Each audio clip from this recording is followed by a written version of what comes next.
Alors voilà, c'est vrai que le thème de la marche est très présent dans la Bible. J'ai recensé en préparant ce petit moment un nombre de versets, de situations incroyables dans lesquelles on trouve cette notion de la marche. Ça commence avec un Noé, par exemple, qui est décrit comme étant en train de marcher avec Dieu. Il marchait avec Dieu.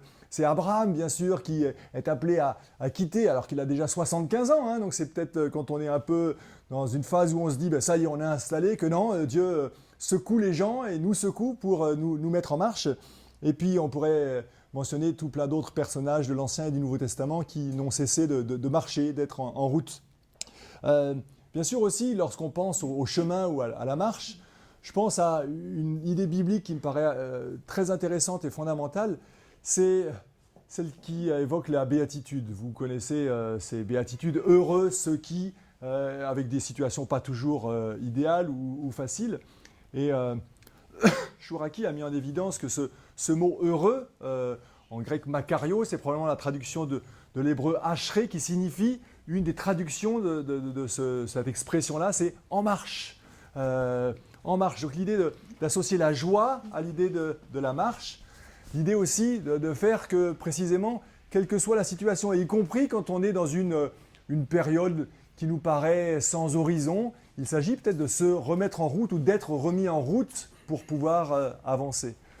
Et un épisode de l'Évangile que j'aime beaucoup, c'est celui où Jésus va guérir un paralytique. Alors il le fait dans plusieurs circonstances, mais Marc 2 nous rapporte l'histoire de ce paralytique porté par 4 hommes qui n'a pas la possibilité de venir lui-même à Jésus, et que ces hommes portent littéralement à Jésus. Et l'église, enfin le lieu dans lequel Jésus prêche ce jour-là, la maison où Christ prêche lui-même, où Christ est prêché, ben, on peut facilement faire le lien avec l'église, est bondée. Alors ce n'est pas forcément le cas dans notre situation européenne aujourd'hui, d'églises tellement bondées qu'on ne peut plus accéder à la place.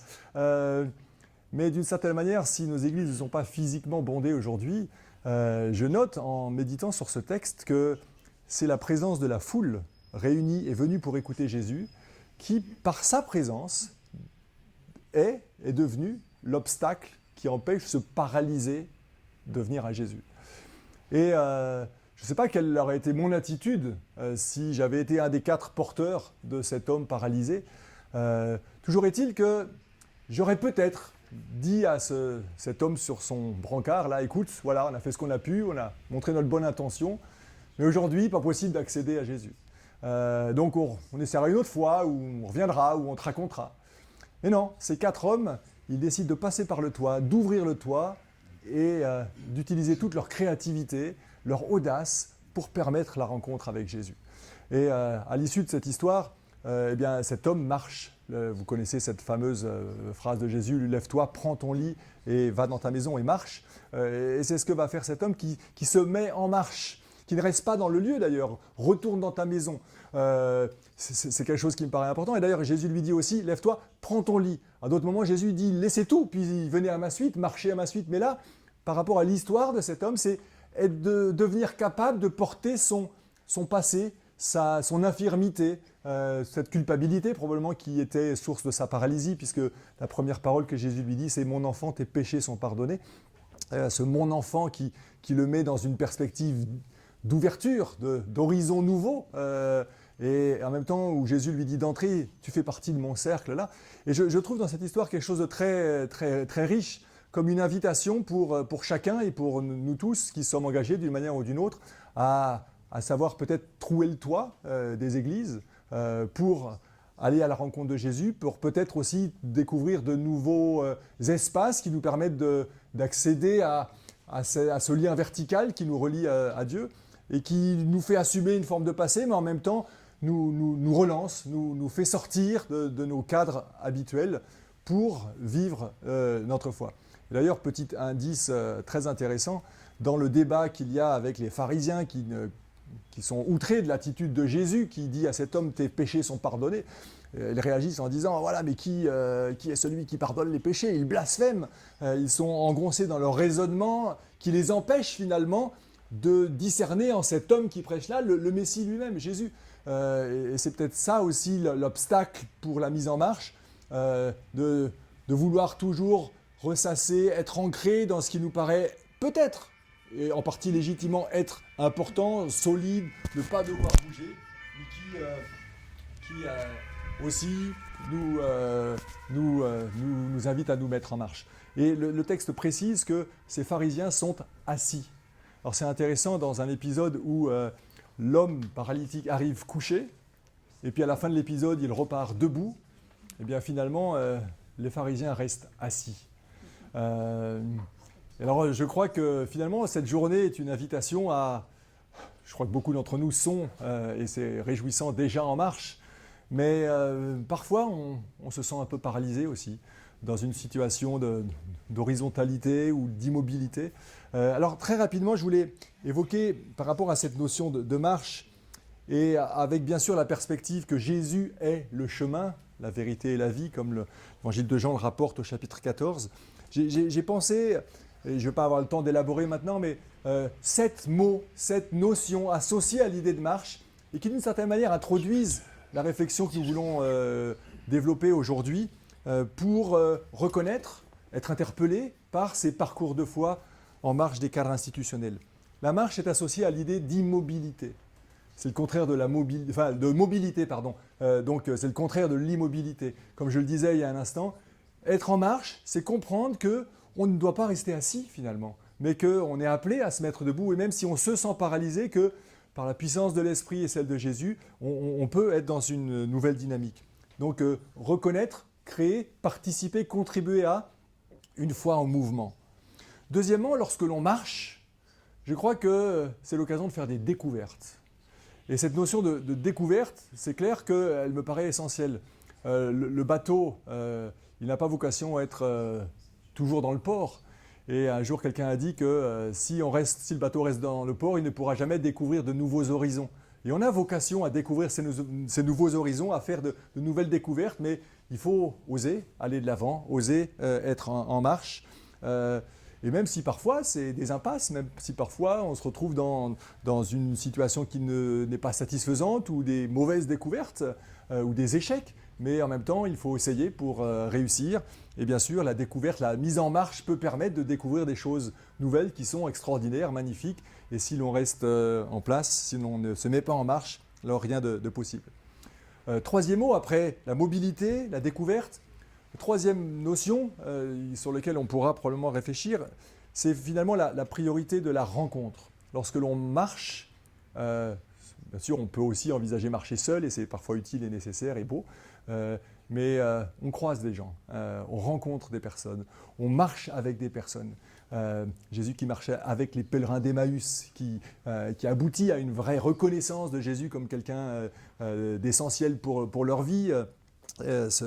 Voilà, donc vivre la foi, vivre l'Église, non pas dans sa vision institutionnelle, mais dans sa vision essentielle, existentielle, comme un réseau de relations, une foi essentiellement et prioritairement relationnelle. C'est lorsque les relations existent que l'Église advient, et non pas lorsque des activités se mettent en place conformément à des modèles X ou Y, me semble-t-il. Et ça, quelque part, il faut marcher pour rencontrer. Quatrième mot, c'est l'intériorité. Je crois que lorsque l'on marche, il n'y a rien de tel que marcher pour réfléchir, pour découvrir et laisser la place à la vie intérieure. On vit dans une société où on est submergé de partout, et finalement on a de moins en moins le temps, l'espace, la volonté peut-être d'oser le silence de l'intérieur. Et pourtant, n'est-il pas le lieu de la révélation, de cette rencontre, cette fois divine, où je me retrouve peut-être moi-même? C'est prends ton lit, retourne chez toi, comme dit Jésus au paralytique. C'est peut-être retourner chez lui physiquement, mais c'est aussi et d'abord investir sa propre identité, devenir qui je suis vraiment. Et ça, quelque part, Dieu peut nous le révéler dans cette intériorité que la marche peut rendre possible. Et parfois, des parcours de foi en dehors des cadres institutionnels peut permettre justement de vivre une foi plus intérieure, plus que extérieure. Et c'est probablement quelque chose de plutôt fructueux que le contraire.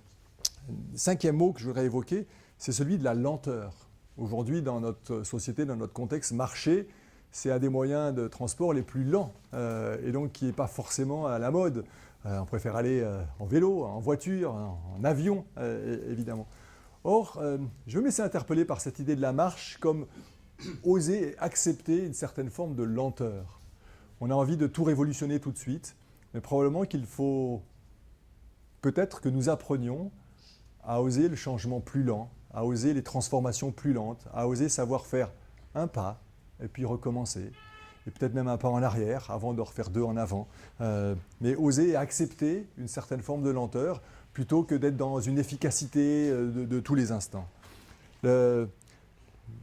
L'autre mot qui me paraît important, c'est la notion d'effort.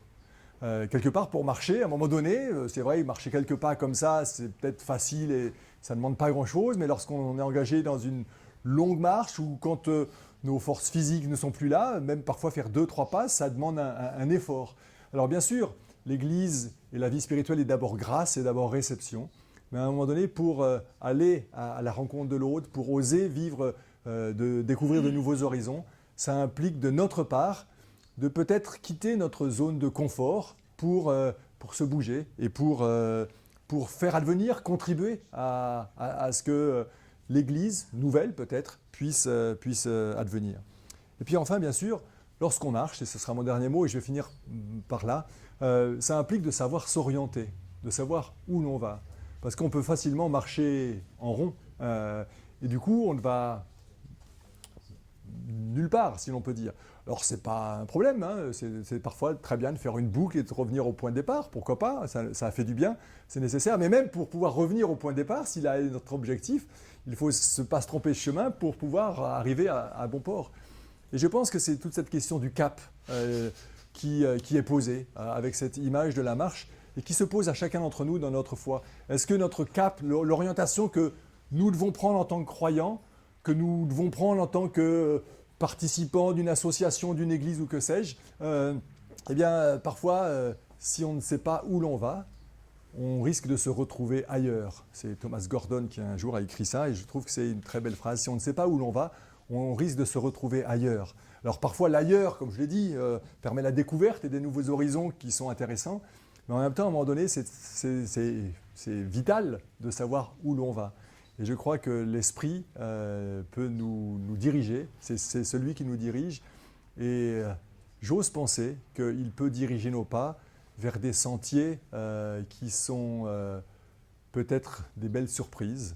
Et j'espère que nous pourrons découvrir des parcours de foi au cours de cette journée, ou voir comment ces cheminements des uns et des autres, de nous tous, qui ne sont peut-être pas forcément les plus classiques, eh bien sont néanmoins originaux, dans le double sens du terme, original par la créativité, mais dans le sens authentique et pas moins vrai que d'autres manières de vivre la foi. Et donc je veux que nous puissions prier dans un instant pour que le Seigneur nous mette en marche et que nous sachions l'écouter et lui qui nous dit lève-toi, prends ton lit et marche.